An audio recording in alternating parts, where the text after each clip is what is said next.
Então, pessoal, vocês já devem ter ouvido várias vezes quem trabalha com neuro falando da importância da repetição, de um treino repetitivo e da tarefa específica, de treinar uma tarefa específica, quando o foco é a recuperação funcional, sobretudo quando a gente está levando em conta a neuroplasticidade. Então, a neuroplasticidade ela tem alguns princípios e entre esses princípios, do qual ela é dependente para acontecer, está a questão da repetição e da tarefa específica. Teriam outros, como a variabilidade, você oferecer diferentes estímulos, como a questão do aprendizado, como a questão do desafio. Tudo isso são princípios, tudo isso é muito importante para que a neuroplasticidade aconteça, mas eu vou focar aqui na questão da repetição e da tarefa específica. Eu sei que algumas pessoas escutam falar em repetição, a gente fica se perguntando, mas quanto de repetição? Talvez seja uma pergunta que fique na cabeça de muitos. E o que é tarefa específica? Como assim tarefa específica? Então vamos começar pela tarefa específica, que é mais simples. Tarefa específica é aquilo que você está querendo ganhar, não é uma coisa estranha. Por exemplo, se você está querendo que o paciente ganhe mais habilidade para levantar de uma cadeira, então a tarefa específica é sentar e levantar. Então ele vai sentar e levantar repetidas vezes, de maneira mais desafiadora, cada vez mais desafiadora. Como assim que pode ser desafiador isso? Então eu posso iniciar um levantar e sentar com uma cadeira com apoio nos braços. E o paciente pode começar a fazer isso com apoio, seja um apoio frontal, que aí é ainda mais fácil, então eu posso colocar um mandador ou dar algum estímulo e esse paciente se levanta segurando em alguma coisa. Depois eu posso evoluir para ele se levantar fazendo o apoio na própria cadeira, e aí ele vai levantar fazendo apoio nos braços da cadeira. Depois ele vai evoluir e vai se levantar sem fazer apoio em nada. Isso é o treinar, sentar e levantar. Essa é a tarefa específica, que eu vou melhorar o quê? Sentando e levantando. Óbvio que eu vou melhorar a tarefa de sentar e levantar. Então, o que a gente não pode imaginar, tipo assim, eu vou trabalhar sentar e levantar e o meu paciente vai melhorar a marcha. Não, gente, é tarefa específica. Então, se eu vou trabalhar o sentar e levantar, o meu paciente vai estar mais habilidoso, ele vai ter mais facilidade de sentar e levantar. E como é que eu vou melhorar, dar mais velocidade, diminuir o risco de quedas para a marcha do meu paciente? Trabalhando a marcha. Então, não tem segredo, não tem mistério. Então eu não vou trabalhar força se eu quero ter uma marcha mais veloz, mais eficaz, se o pé do meu paciente tem um pé caído e isso atrapalha a marcha, então eu não vou olhar para esse pé caído. Eu não estou dizendo isso. A gente vai sim olhar para as estruturas e funções. O que eu quero dizer é que a habilidade, a atividade funcional de andar, ela vai ser melhorada à medida que a gente intensifica o próprio andar, essa habilidade, enfim, em si. Claro que se eu trabalhar a força, se o meu paciente tiver uma melhor amplitude, se ele consegue fazer uma extensão de joelho, se ele consegue fazer uma dorsiflexão, se ele tem força do glúteo médio para estabilizar essa marcha, se ele tem uma melhora do equilíbrio. Claro que tudo isso vai contar na hora do desenvolvimento da marcha. O que eu quero dizer é que a tarefa específica é um olhar para a tarefa que você está querendo trabalhar. Então, o que eu quero, qual a função que eu quero potencializar, que eu quero que o meu paciente esteja mais habilidoso. Gente, não é uma coisa muito simples. Vamos pensar assim. Há algum tempo atrás, a minha filha estava aprendendo a amarrar os sapatos. E nessa fase que ela estava aprendendo, era muito difícil para ela, óbvio, né? Ela não tinha habilidade, ela não sabia onde exatamente colocar o cadastro do sapato. E eu lembro que isso era um estresse, porque ela ficava muito zangada.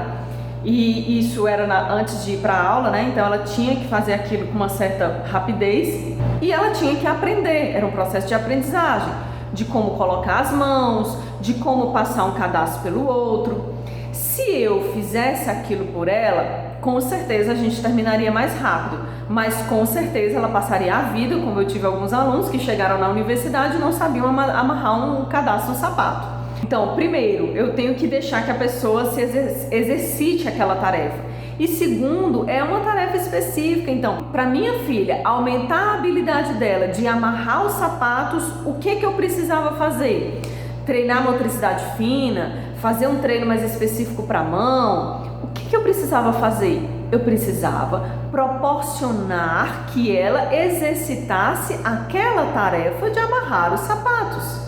É óbvio que à medida que ela vai aumentando a destreza manual dela, que ela vai aumentando a motricidade fina, ela vai ganhando mais habilidade para isso.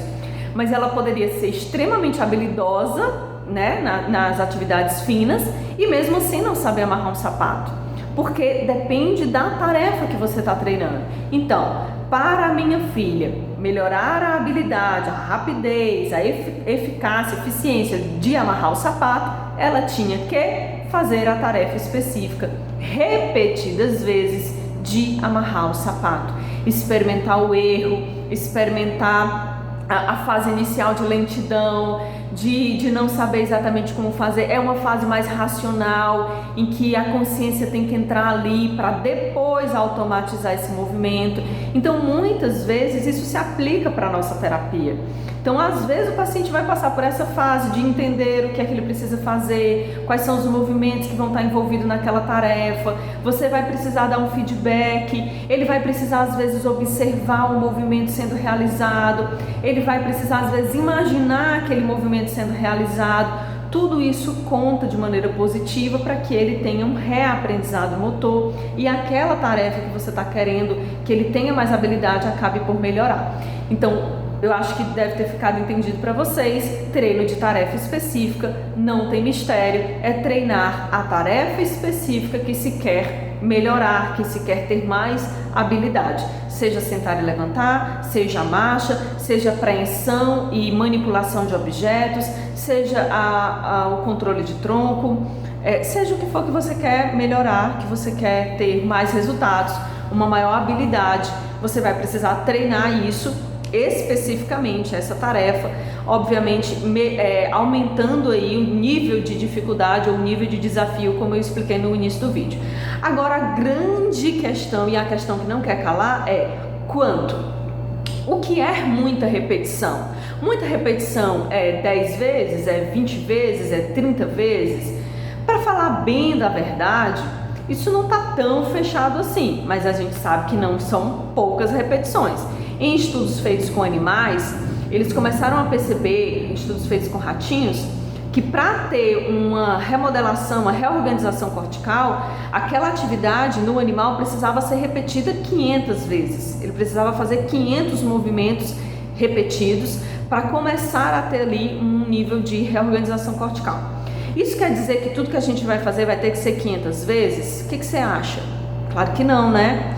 A gente vai ter pacientes que tenham condições físicas de repetir 500 vezes sentar e levantar. Pensa fazer isso com um idoso de 70 e poucos anos que teve um AVC. Isso é real? Não é real, né? Então a gente vai adaptar. O que a gente sabe, o que a gente entende é que precisam ser muitas repetições. É óbvio que esse número não é um número fechado, não é 500, não é 100, não é 50, é um número que seja intenso em volume, que seja uma grande quantidade e que essa pessoa tenha condições físicas para realizar essa atividade. Então é óbvio que se eu aumento a capacidade de esforço desse paciente, se eu faço também um treino cardiorrespiratório, um treino aeróbico, show de bola, isso precisa ser feito, eu aumento também a minha capacidade do meu paciente repetir mais essa tarefa. E é óbvio que a gente falar de repetição, gente, a gente está falando às vezes de coisa que se torna cansativo. Então repetir inúmeras vezes a mesma coisa é um pouco, assim, vamos falar a verdade, é um pouco chato, né? Então se eu vou repetir inúmeras vezes o mesmo exercício, a mesma tarefa, isso vai ficar um pouco chato para o paciente. Então daí nos cabe entender o que a gente quer fazer, qual é o objetivo do que a gente quer, quais são os componentes daquela tarefa que a gente está querendo treinar, para que a gente possa colocar isso de diferentes maneiras.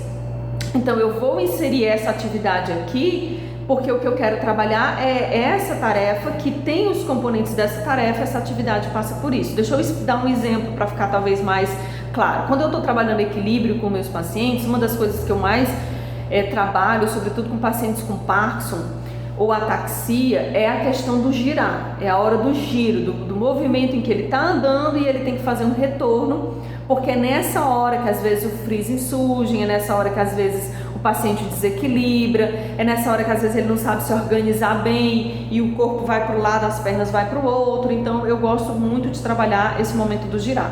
Então, mas eu não posso ficar direto pedindo para o meu paciente girar feito um peão, né? Então eu vou trabalhando isso de diferentes maneiras. Eu vou, por exemplo, eu trabalho sentar e levantar associado com girar. Eu coloco uma cadeira na frente da outra. Então o paciente levanta, ele gira e senta na outra cadeira. Eu faço isso algumas vezes, obviamente, eu estou falando de pacientes idosos, tá?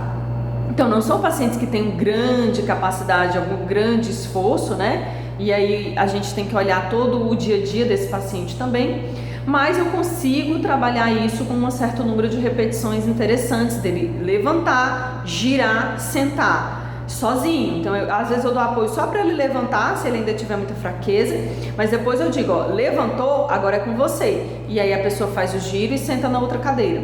Às vezes a gente trabalha só o movimento do girar, eu fico nas costas do paciente pedindo para ele observar alguma coisa atrás. Eu boto, por exemplo, um cone colorido e ele tem que girar para ver o cone que eu estou mostrando. Então ele vai fazer o movimento, não vai ser um giro completo, mas ele vai fazer um semigiro.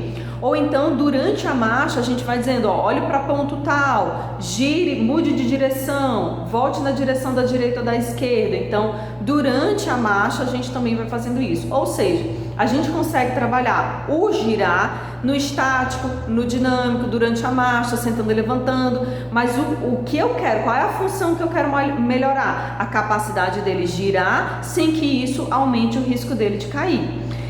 Gente, era isso que eu queria falar com vocês hoje. Eu espero que vocês consigam aplicar essas dicas na prática clínica de vocês. Depois a gente fala de outros princípios da neurociência que impactam diretamente na melhora do resultado junto aos nossos pacientes neurológicos.